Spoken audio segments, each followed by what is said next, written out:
Hi అండి. ఈరోజు పొడుపు కథ ప్రశ్న. నేలల్లో పుడుతుంది కానీ నేలల్లో పడితే చస్తుంది, ఏమిటది? ప్రశ్న మరొకసారండి. నేలల్లో పుడుతుంది కానీ నేలల్లో పడితే చస్తుంది, ఏమిటది? తెలిస్తే కమెంట్ సెక్షన్లో కమెంట్ చేయండి ఫ్రెండ్స్. ప్రతి ప్రశ్నకు ఆన్సర్ చేసిన ప్రతి ఒక్కరికి నా కృతజ్ఞతలు. హాయ్ అండి, నమస్తే. నేను Jhansi. Welcome to our channel Jhansi cooking gardening vlogs. ఎలా ఉన్నారండి? అందరూ బాగున్నారా? నేనైతే చాలా బాగున్నాను. మీరు కూడా చాలా బాగుండాలని మనస్ఫూర్తిగా కోరుకుంటున్నాను. అన్ని యూస్ఫుల్ టిప్స్ ఏనండి. వీడియోని ఎక్కడ కూడా స్కిప్ చేయకుండా చివరి వరకు చూసి వీడియో నచ్చితే చిన్న లైక్ చేయండి ఫ్రెండ్స్. మీరు ఇచ్చే చిన్న లైక్ నాకు సపోర్టింగ్గా ఉంటుంది, మరికొంతమందికి రీచ్ అవుతుంది కాబట్టి ప్లీజ్ అండి చిన్న లైక్ చేయటం మాత్రం మర్చిపోకండి ఫ్రెండ్స్. ఈరోజు పెళ్లి రోజు పుట్టినరోజు జరుపుకున్న ప్రతి ఒక్కరికి కూడా హార్ట్ఫుల్ కంగ్రాట్స్ అండి. Many more happiness of the day. ఇలాంటి పెళ్లి రోజులు పుట్టినరోజులు ఎన్నో జరుపుకోవాలని మనస్ఫూర్తిగా కోరుకుంటున్నాను. అన్ని యూస్ఫుల్ టిప్స్ ఏనండి. వీడియోని ఎక్కడ కూడా స్కిప్ చేయకుండా చివరి వరకు చూసి వీడియో నచ్చితే చిన్న లైక్ చేయండి. టిప్ అయితే తెలుసుకుందాం. ఫస్ట్ టిప్ వచ్చేసి, ఇలాంటి కవర్స్లో మనం మనీ పెట్టేసి గిఫ్ట్ కవర్స్ లాగా ఇస్తూ ఉంటాం కదండి. ఒక్కొక్క టైంలో మన ఇంట్లో గమ్ము అవసరానికి లేనప్పుడు ఇలా ట్రై చేసి చూడండి. టూత్ పేస్ట్ ఉంటుంది కదండి, అది ఏ పేస్ట్ అయినా సరే ఇలా కొంచెం అప్లై చేసేసామనుకోండి చక్కగా అతుక్కుంటుంది. ఒక నిమిషం ఆరిన తర్వాత మళ్ళీ మనం ఇలాగా అతికించేసుకున్నాం అనుకోండి చక్కగా అతుక్కుంటుంది. సో మనకు అవసరానికి గమ్ము లేనప్పుడు ఇంట్లో ఇలా ట్రై చేసి చూడండి. టిప్ అయితే 100% వర్క్ అవుతుంది. చిన్న రిక్వెస్ట్ అండి, మన ఛానల్ ఎవరైనా ఫస్ట్ టైం చూస్తున్నట్లయితే ప్లీజ్ అండి ప్రీవియస్ వీడియో చూసి మీకు నచ్చితేనే తప్పకుండా ఛానల్ని సబ్స్క్రైబ్ చేసుకోండి. ఇంతవరకు నా ఛానల్ ఎంతగానో ఆదరించిన ప్రతి ఒక్కరికి కూడా హృదయపూర్వక ధన్యవాదాలు తెలియజేసుకుంటున్నానండి. ఇలానే సపోర్ట్ చేయండి. ఇంకా నా ఛానల్లో మంచి టిప్స్ అయితే నేను షేర్ చేస్తూ ఉంటానండి. ఈ టిప్స్ అన్నిటిలో ఏదో ఒక టిప్ యూజ్ అవుతుంది అనుకుంటే ప్లీజ్ అండి చిన్న లైక్ చేయడం మాత్రం మర్చిపోకండి ఫ్రెండ్స్. మీరు ఇచ్చే చిన్న లైక్ నా సపోర్టింగ్గా ఉంటుంది, మరికొంతమందికి రీచ్ అవుతుంది కాబట్టి ప్లీజ్ అండి చిన్న లైక్ చేయడం మాత్రం మర్చిపోకండి ఫ్రెండ్స్. టిప్ నెంబర్ 2, కొబ్బరి తీయాలంటే చాలా కష్టపడుతూ ఇబ్బంది పడుతూ ఉంటాం కదండి. ఇలా ఈజీగా సింపుల్గా తీసుకోవచ్చు. కొబ్బరి కొట్టుకున్న తర్వాత ఇలా చెప్పనైతే కొంచెం హీట్ చేసుకోవాలండి. ఒక 2 మినిట్స్ హీట్ చేసుకున్న తర్వాత కొంచెం చల్లారిన తర్వాత వేడిగా ఉంటుంది కదండి, ఏదైనా ఒక క్లాత్ తీసుకొని ఇలాగా సింపుల్గా అయితే కొబ్బరిని ఈజీగా తీసేయచ్చు. సో యూజ్ అవుతుంది అనుకుంటే తప్పకుండా ట్రై చేయండి.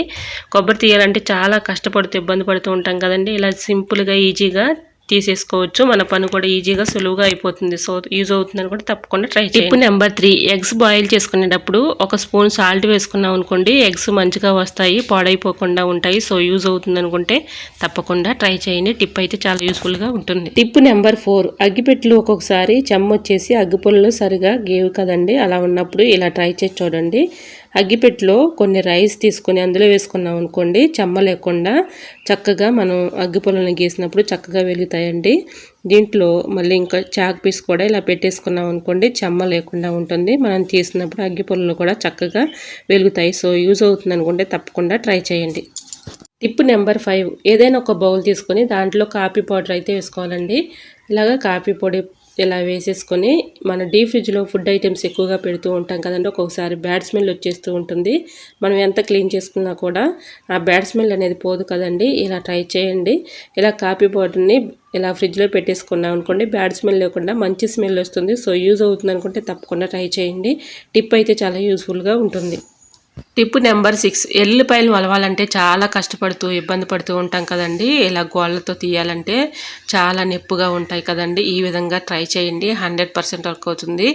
ఇలా సింపుల్గా చక్కగా ఈజీగా తీసేసుకోవచ్చండి. ఎల్లుల్లిపాయలను అయితే మనం ముందుగా ఎల్లుల్లిపాయలను ఇలా ఒలిచేసుకున్న తర్వాత ఆయిల్ ప్యాకెట్స్ అయితే ఉంటాయి కదండి, మన ఇంట్లో ఆయిల్ తెచ్చుకోగా ఉన్నటువంటి ప్యాకెట్స్ పడేస్తూ ఉంటాం కదండి. అలా పడేయకుండా ఒక ప్యాకెట్ని ఇలా తీసుకొని సెజ్జర పెట్టి ఇలాగా కట్ చేసుకొని ఇలా ఎల్లుల్లిపాయలు అయితే అందులో వేసేసుకున్నాం అనుకోండి, ఇందులో అయితే ఎంతో కొంత ఆయిల్ అనేది ఉంటుంది కాబట్టి చక్కగా ఎల్లుల్లిపాయలకి పడుతుంది. ఈ విధంగా ఎల్లుల్లిపాయలను మనం ఎన్ని అయితే తీసుకోవాలనుకుంటున్నామో అన్నీ అందులో వేసేసి ఇలాగ చేతితో రఫ్ చేసి ఇలా అనుకుంటే చాలండి. దీంట్లో ఉన్నటువంటి ఆయిల్ అంతా కూడా ఎల్లుల్లిపాయలకి ఇలా అంటుతుంది కాబట్టి ఎల్లుల్లిపాయలు చాలా స్మూత్గా వచ్చేస్తాయి. దానిపై ఉన్నటువంటి పొట్టును ఈజీగా సింపుల్గా ఇలా తీసేసుకోవచ్చండి. ఇలా ఎల్లుల్లిపాయలను అయితే కుక్కర్లో వేసేసుకొని ఒక 2 నిమిషాల పాటు హీట్ చేసుకుంటే సరిపోతుందండి. మరీ హీట్ ఏం అవసరం లేదు. కొంచెం సిమ్లో అయితే పెట్టేసి ఫ్లేమ్ని ఇలా మీడియం ఫ్లేమ్లో పెట్టుకొని ఇలాగా కొంచెం హీట్ వస్తే సరిపోతుందండి. ఈ విధంగా అయితే మూత పెట్టేసి 2 మినిట్స్ మాత్రం ఇలా హీట్ చేసుకున్నాం అనుకోండి, చక్కగా ఎల్లిపాయలు అయితే హీట్ వస్తాయి. కాబట్టి ఆయిల్ కూడా కొంచెం దీనికి పట్టింది కాబట్టి చాలా ఈజీగా సింపుల్గా దీనిపై ఉన్నటువంటి పొట్టు ఈజీగా వచ్చేస్తుందండి. సో తప్పకుండా ట్రై చేయండి. మనం ఎల్లిపాయలు వలవాలంటే చాలా కష్టపడుతూ ఇబ్బంది పడుతూ ఉంటాం కదండి. ఈ విధంగా ట్రై చేయండి, చాలా ఈజీగా అయితే వచ్చేస్తాయి. ఇలాగా మనం ఆయిల్ రాసి ఎండలో పెట్టుకున్నా కూడా చక్కగా వచ్చేస్తాయండి. ఈ విధంగా ట్రై చేయండి. మనం పడేసే ఆయిల్ ప్యాకెట్తో చక్కగా ఎల్లిపాయలని ఈ విధంగా తీసుకోవచ్చు. సో ఎంతో కొంత ఆయిల్ అనేది ఆ ప్యాకెట్లో ఉండిపోతుంది కాబట్టి ఇలా ఆయిల్ ప్యాకెట్లో వేసేసి కొంచెం సేపు హీట్ చేసుకుంటే ఈ విధంగా ఎల్లిపాయలు అయితే చాలా ఈజీగా చాలా ఈజీగా ఇలా ఒలిచేసుకోవచ్చండి. సో యూజ్ అవుతుంది అనుకుంటే తప్పకుండా ట్రై చేయండి. టిప్ నెంబర్ 7, పెరుగు పుల్లగా ఉండకుండా ఉండాలి అంటే ఈ టిప్ అయితే ఫాలో అయిపోండి, 100% వర్క్ అవుతుంది. పెరుగు పుల్లగా ఉంటుంది కదండి, పుల్లగా ఉన్నప్పుడు పచ్చి కొబ్బరి ఇలాగా ముక్కను తీసుకొని ఇందులో కలిపేసుకున్నాం అనుకోండి, పుల్లగా లేకుండా మంచిగా ఉంటుంది. సో టేస్ట్ కూడా బాగుంటుంది. సో తప్పకుండా ట్రై చేయండి. టిప్ నెంబర్ 8, కొత్తగా కొన్న వస్తువులు అయితే దీనిపై ఉన్నటువంటి లేబుల్ తీయాలంటే త్వరగా రాదు కదండి. ఇలా ట్రై చేయండి, చాలా ఈజీగా సింపుల్గా ఇలా తీసేసుకోవచ్చు. పొయ్యి వెలిగించుకొని కొంచెం ఇలా హీట్ చేసుకున్నామంటే చక్కగా దానిపై ఉన్నటువంటి లేబుల్ ఈజీగా వచ్చేస్తుందండి. సో చూసారండి, ఇప్పుడైతే నేను హీట్ చేస్తున్నాను, చాలా ఈజీగా అయితే తీసుకోవచ్చు. 1 నిమిషం ఆగిన తర్వాత ఇలా తీసుకుంటే చాలా ఈజీగా వచ్చేస్తుంది. మనం ఇలా లేబుల్ని తీయాలంటే సగం వచ్చి సగం రాకుండా ఉంటుంది కదండి. ఇలాగా పొయ్యి మీద కొంచెం హీట్ చేసుకుంటే చాలా ఈజీగా సింపుల్గా వచ్చేస్తుంది. సో యూజ్ అవుతుంది అనుకుంటే తప్పకుండా ట్రై చేయండి. టిప్ నెంబర్ 9, శారీస్కి కానీ అలానే డ్రెస్సెస్కి కానీ ఇలాగా పిన్ అయితే పెట్టుకుంటూ ఉంటాం కదండి. ఒక్కొక్కసారి పిన్ను సిలిము వచ్చేసి తుప్పు వచ్చి సరిగా దిగదు కదండి. అలా ఉన్నప్పుడు మనం డ్రెస్సెస్కి పెట్టిన శారీస్కి పెట్టిన దారాలు అయితే ఈ పిన్నుకి పట్టేసి దారాలు ఊడిపోతూ ఉంటాయండి. కొత్త శారీస్ కానీ డ్రెస్సెస్ కానీ పాడైపోతూ ఉంటాయి కదా. ఆ విధంగా లేకుండా ఇలా ట్రై చేసి చూడండి. ఇలాగా పిన్నుకి అయితే కొంచెం మనం నెయిల్ పాలిష్ అప్లై చేసామనుకోండి, ఏ కలర్ అయితే యూజ్ చేసుకుంటున్నామో డ్రెస్సెస్ కానీ శారీస్ కానీ ఆ కలరు ఇలాగ పిన్నుకి వేసేసుకున్నాం అనుకోండి, పిన్ ఉన్నట్టు కనపడదు. అలానే దీనికి ఎక్కువగా సిలుము కానీ తుప్పు కానీ పట్టకుండా ఉంటుంది. పిన్ను కూడా మన శారీస్ పెట్టుకున్నప్పుడు చక్కగా దిగుతుందండి, ఇలాగ దారాలు పట్టకుండా ఉంటుంది. సో యూజ్ అవుతుంది అనుకుంటే తప్పకుండా ట్రై చేయండి. టిప్ అయితే చాలా యూజ్ఫుల్గా ఉంటుంది. ఈ విధంగా మనం శారీలో నెయిల్ పాలిష్ వేసుకోవటం వల్ల పిన్ను చక్కగా మనకి శారీస్కి పెట్టుకున్నప్పుడు దారం పట్టకుండా ఉంటుంది, తుప్పు లేకుండా ఉంటుంది. సో యూజ్ అవుతుంది అనుకుంటే తప్పకుండా ట్రై చేయండి. టిప్ నెంబర్ 10, శారీస్కి ఇలా పిన్ని పెట్టుకున్నప్పుడు ఒక్కోసారి ఈ పిన్నులు దిగవు కదండి. అలా దిగనప్పుడు ఇలా ట్రై చేసి చూడండి. ఈ పిన్నికి షార్ప్నెస్ తెచ్చుకోవాలంటే ఇలా ట్రై చేసి చూడండి. ఇలా ముద్దుగా ఉన్నటువంటి ఈ పిన్నుల్ని చక్కగా నెయిల్ కట్టర్ ఉంటుంది కదండి, నెయిల్ కట్టర్ మీద ఇలాగా మనం రఫ్ చేసి ఇలా అనుకుంటే చాలండి, షార్ప్నెస్ పెరుగుతుంది. ఇలాగా మనం రౌండ్గా ఇలా తిప్పుకుంటూ మనం ఇలాగా అనుకుంటే చాలండి, షార్ప్నెస్ అనేది పెరుగుతుంది. చక్కగా ఈజీగా ఈ పిన్ అయితే శారీ కానీ డ్రెస్ కానీ చాలా ఈజీగా పెట్టుకోవడానికి వచ్చేస్తుంది. సో తప్పకుండా ట్రై చేయండి.